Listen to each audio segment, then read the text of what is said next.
Look at the light play on the underside. Just like a mirror.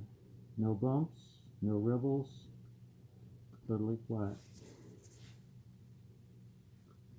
This is the surface that counts.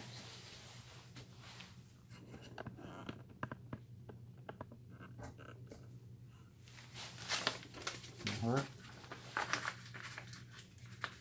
At this stage, be very careful how I press. Straight down, just like a lip.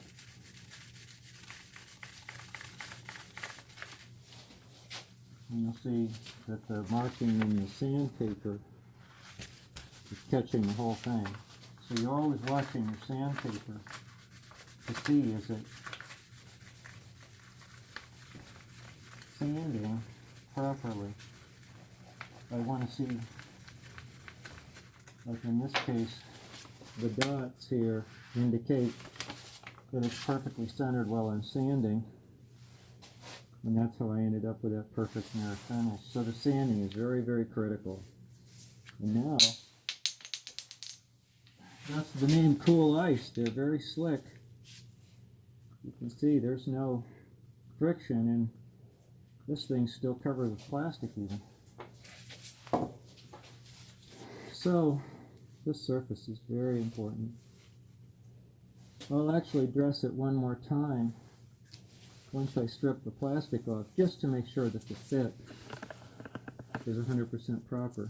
Now, there's a lot of particulates around here right now, so I'm going to vacuum all my sandpaper, the floor, and then I'm going to go outside and I'm going to knock everything off of me, make sure that I get this junk out. You don't want to breathe this stuff anytime you're cutting lucite, acrylics, Lexan, small particulates. Do not get them into your lungs. Use full face protection and eye protection.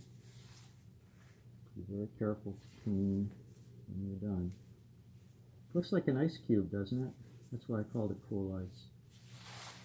And again, it's interesting to note that this slider changes the physical shaping of the harp. It makes the Saxony larger by 1/4 inch and makes it into a rounded mouthpiece where it was trapezoidal, which I found in playing to be something I like.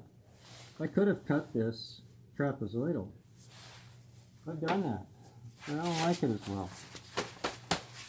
Well, it's time for me to clean up, and then we have to drill a hole.